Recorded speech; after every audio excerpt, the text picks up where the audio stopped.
Hello student. आज हम बात करने वाले हैं रियल नंबर्स यानी कि वास्तविक संख्याओं के बारे में। ठीक है, तो चलिए शुरू करते हैं। देखिए, आज इस वीडियो में आप जानेंगे कि वास्तविक संख्या कहते किसे हैं, होती क्या है वास्तविक संख्या। ठीक है, इस वीडियो के लास्ट तक आपको एकदम बेसिक जो है पूरी सारी जानकारी यहाँ पर हो जाएगी। ठीक, तो चलिए स्टार्ट करते हैं। देखिए, वास्तविक संख्या में हम आगे बढ़ने से पहले आपको हम कुछ और भी संख्याएं बताएंगे जो आपको आप जानते होंगे, नहीं जानते होंगे, जान जाएंगे। ठीक है, और उन सभी संख्याओं को समझाने के पश्चात हम आपको ये समझाएंगे वास्तविक संख्याएं क्या होती हैं। ठीक है, तो देखिए आप ध्यान दीजिए, यहाँ पर पहला नंबर है प्राकृतिक संख्याएं। ठीक है, तो हम उसको नोट कर रहे हैं यहाँ पर।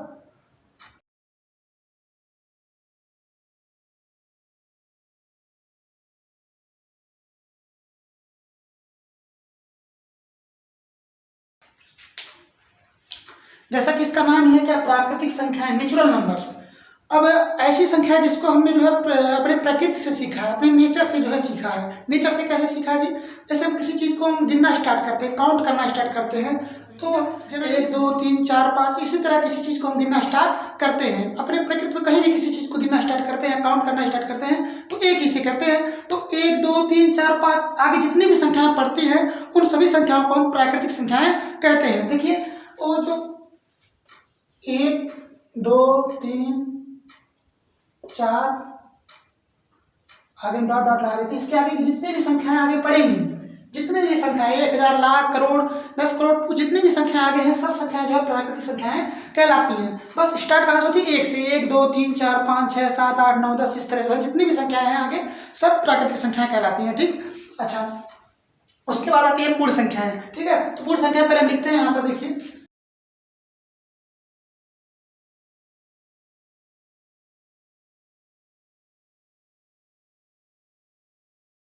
पूर्ण संख्या होल नंबर्स। देखिए क्या होती हैं, अगर इस प्राकृतिक संख्याओं के समूह में अगर जीरो को भी सम्मिलित कर लिया जाए, किसको सम्मिलित कर लिया जाए? जीरो को।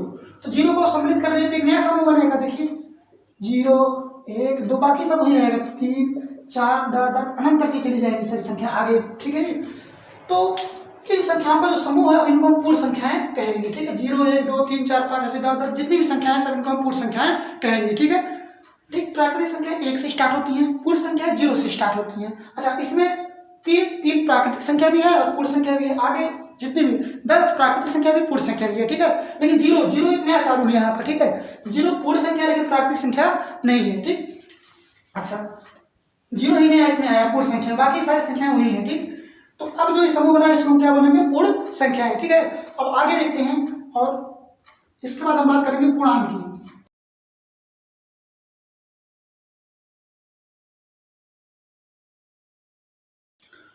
पूर्णांक यानी इंटीजर्स। इन पूर्णांक के देखिए क्या होगा, अगर इन समूह में जो है हम ऋणात्मक संख्याओं को भी शामिल कर लें, जो हमारी नेगेटिव ऋणात्मक संख्याएं हुई होती है, ऋणात्मक संख्याएं होती हैं नेगेटिव वाली, उनको भी अगर इस समूह में लाकर शामिल कर ले तो जो समूह नया बनेगा उसको हम पूर्णांकों का समूह कहेंगे, पूर्णांकों का समुच्चय कहेंगे। ठीक है जी, देखिए,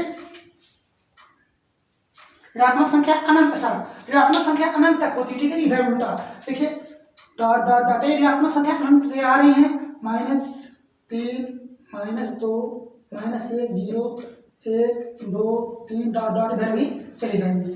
तो पूर्ण संख्याओं में अगर हम ऋणात्मक संख्याओं को भी शामिल कर लें तो जो नया समूह बनेगा हमारा वो पूर्णांकों का समूह होगा। ठीक है जी, किसका समूह होगा? पूर्णांकों का। पूर्णांकों में जो है धनात्मक संख्या भी आती है, ऋणात्मक भी आती है और जीरो भी आता है हमारा उसके अंदर। ठीक है, हो गया। अच्छा, -5 क्या पूर्णांक है? हाँ, पूर्णांक है। क्या -5 पूर्ण संख्या है? तो -5 पूर्ण संख्या नहीं होगी, क्योंकि पूर्ण संख्या में माइनस वाली संख्याएं नहीं आती हैं। ठीक है, क्या 2 पूर्णांक है? हाँ, 2 पूर्णांक है। क्या 2 पूर्ण संख्या? तो हाँ, 2 पूर्ण संख्या भी है। क्या 2 प्राकृतिक संख्या? प्राकृतिक संख्या भी है। ठीक, तो ठीक है, यहाँ पर पूर्णांक समझ में आप लोग को आया होगा। पूर्णांक में क्या होगा? प्राकृतिक जो हमारा पूर्ण संख्या है जिसमें हम ऋणात्मक संख्याओं को भी शामिल कर लिए हैं, जो तब जो नया समूह बना है उसको हमने पूर्णांक नाम दे दिया है, इनको हम पूर्णांक कहते हैं। पूर्णांक में धनात्मक संख्या भी होती है, ऋणात्मक भी होते हैं और जीरो भी होता है। ठीक है, तो और आगे बढ़ते हैं। अभी देखिए, इसके आगे हम बात करेंगे परिमेय संख्याओं के बारे में। ठीक है, तो देखिए नंबर परिमेय संख्या है।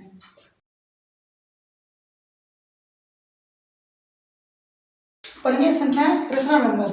देखिए, ऐसी संख्याएं जिनको हम P/Q के फॉर्म में लिख सकें। ठीक है, किसके फॉर्म में लिख सकते हैं? P/Q के फॉर्म में, P/Q के रूप में लिख सकें हम, P/Q के रूप में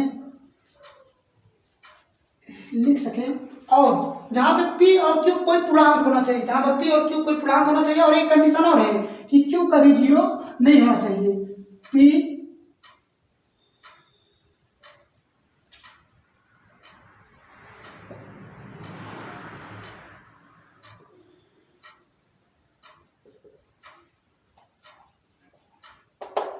तथा क्यू 0 ना हो, बस।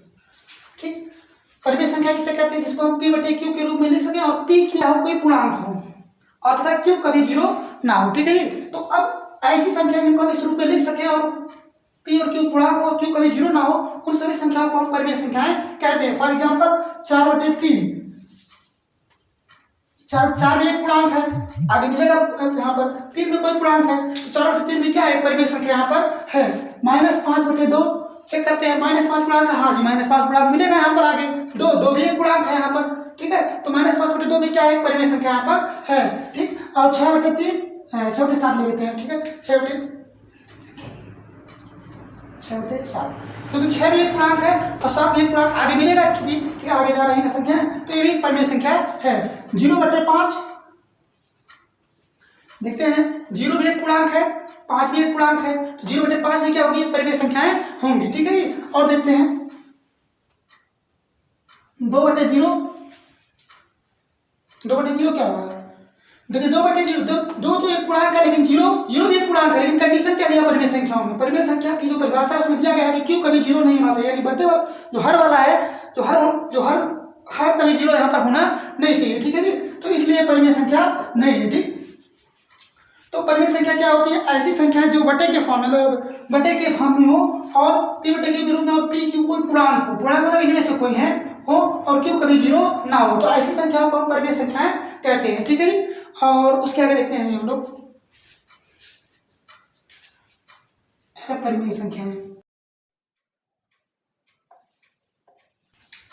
अब अपरिमेय संख्या क्या होती है? Irrational number. देखिए, जो परिमेय संख्या है ना, जो जिसको हम p बटे q के फॉर्म में ना लिख सकें, वही हमारी क्या है, अपरिमेय संख्या है। ठीक है जी, जिनको हम p बटे q के फॉर्म में ना लिख सकें, p बटे q के रूप में ना लिख सकें, वो हमारी अपरिमेय संख्याएं कहलाती हैं। जैसे कड़ी वाली जो संख्या होती है, जो पूर्ण वर्ग नहीं होती, जैसे फॉर एग्जाम्पल कड़ी में 3 हो गया, कड़ी में 5 हो गया, कड़ी में 7 हो गया, इस तरह की जो संख्या होती है वो अपरिमेय संख्याएं होती है, क्योंकि इनको हम बटे के फॉर्म में नहीं लिख सकते हैं। ठीक है जी, तो ये सारी संख्या हमारी अपरिमेय संख्याएं कहलाती हैं। ठीक, पाई हमारा हो गया, पाई भी हमारा एक अपरिमेय संख्या। ठीक है जी, पाई 22/7 की बात नहीं कर रहे, 22/7 एक निकटतम मान होता है। ठीक है, पाई जो हमारा रियल पाई है, वो पाई भी हमारा एक अपरिमेय संख्या होता है। ठीक है जी, देखिए पाई 22/7 पाई बराबर 22/7 होता है, वो पाई का निकटतम वैल्यू है। पाई का जो मान है अभी तक निर्धारित नहीं हुआ है। ठीक है जी, तो पाई भी हमारा क्या है, एक अपरिमेय संख्या है। दशमलव में जो है 3.14 करके आगे अभी आता जा रहा है, अभी कोई मतलब हुआ नहीं, हम बात करेंगे जो है इसकी पाई की। ठीक है, पाई अपरिमेय संख्या है। ठीक है, क्योंकि देखिए बताते हैं, पाई का जो रूप होता है, पाई जो रियल वैल्यू है 3.14 के बाद दशमलव बाद अभी भी संख्या खोजी जा रही है, अभी कोई उसका रियल वैल्यू मिला आगे नहीं है, और भी संख्या मिल रही है। ठीक है, सो उसको बटे के फॉर्म में लिख ही नहीं सकते हो आप। ठीक, तो पाई भी हमारा एक अपरिमेय संख्या है। ठीक है, ठीक, लेकिन 22/7 एक परिमेय संख्या है। ठीक है जी, हाँ, ये हो गया। अच्छा, अब इन सभी संख्याओं को देखिए आप यहाँ पर, ये जितनी भी संख्याएं हैं, प्राकृतिक संख्याएं, पूर्ण संख्याएं, पूर्णांक, परिमेय संख्याएं, अपरिमेय संख्याएं, इन सभी संख्याओं को आप संख्या रेखा पर दिखा सकते हैं। कहाँ दिखा सकते हैं? संख्या रेखा पर। और जिन संख्याओं को, जिन नंबर्स को हम संख्या रेखा पर दिखा सकते हैं, उन सभी संख्याओं को हम वास्तविक संख्याएं कहते हैं। ठीक है, फिर से इन सभी संख्याओं, प्राकृतिक संख्याएं, पूर्ण संख्याएं, पूर्णांक, परिमेय संख्याएं और अपरिमेय संख्याएं, जितनी भी संख्याएं, इनको हम एक संख्या रेखा यानी नंबर लाइन पे हम इनको दिखा सकते हैं। और जो भी संख्याएं जो है हम संख्या रेखा पर दिखा सकते हैं, उन सभी संख्याओं को हम वास्तविक संख्याएं कहते हैं। तो वास्तविक संख्या के अंदर सब आ गए, प्राकृतिक संख्या, पूर्ण संख्या, पूर्णांक, परिमेय संख्या, अपरिमेय संख्या। ठीक है, सारी संख्याएं जो है इन सभी को हम वास्तविक संख्याएं कहते हैं। ठीक है, जो भी है ये संख्या रेखा हमारी हो गई 0, 1, 2, 3, आगे चला जाएगा -1, -2, -3, आगे चला जाएगा। तो इसमें पूर्णांक भी होंगे। ठीक है जी। 1 2 3 0 -1 -2 -3 इस तरह पूर्ण प्राकृतिक संख्याएं भी होंगी, 0 सम्मिलित है, पूर्ण संख्या भी आगे हो जाएगी इधर, सारी संख्या बटे वाली, देखो बटे वाली संख्याएं होंगी 1/2, अरे भले नहीं दिख रहा लेकिन 1/2 बीच में तो होगा ना, यहाँ पर आधा 3/2 बीच में यहाँ पर होगा ना, यहाँ पर, ठीक। तो अच्छा परिमेय संख्याएं इसके ऊपर मौजूद हैं, ठीक है जी, होती है बीच में, दिखाई भले नहीं दे रही लेकिन है, सारी संख्या इसके अंदर संख्या रेखा पर मौजूद होती हैं। एक परिमेय संख्याएं भी जो है इसमें जो संख्या रेखा पर मौजूद होती हैं।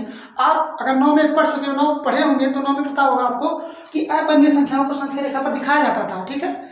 तो ये जो जितनी भी सारी संख्याएं हैं, प्राकृतिक संख्याएं, पूर्ण संख्याएं, पूर्णांक, परिमेय संख्याएं, अपरिमेय संख्याएं, इस सारी संख्याओं को जो है हम लोग मिलाकर जितनी भी मतलब सभी संख्याओं का जो समूह है उनको हम वास्तविक संख्या कहते हैं। समुच्चय जो है उनको हम वास्तविक संख्या कहते हैं। वास्तविक संख्याओं को हम खास बात क्या है कि इनको हम संख्या रेखा पर रिप्रेजेंट कर सकते हैं। अगर डेफिनेशन पूछे लाइन में तो क्या होगी वास्तविक संख्या जी? ऐसी संख्याएं जिनको हम एक संख्या रेखा पर रिप्रेजेंट कर सकते हैं, दिखा सकते हैं, वो सारी संख्याएं जो हमारी वास्तविक संख्याएं कहलाएंगी, ठीक है। तो हमको लगता है कि आप लोग मतलब ये समझ में आया होगा कि वास्तविक संख्याएं होती क्या हैं, ठीक, जिनको एक नंबर संख्या रेखा पर हम दिखा सकें, ठीक। उन सभी संख्याओं को हम वास्तविक संख्याएं कहते हैं, ठीक। तो बस आज के लिए इतना ही। आप लोग को समझ में आया होगा कि वास्तविक संख्याएं होती क्या है, ठीक है। तो मिलते हैं अगले वीडियो में, ठीक।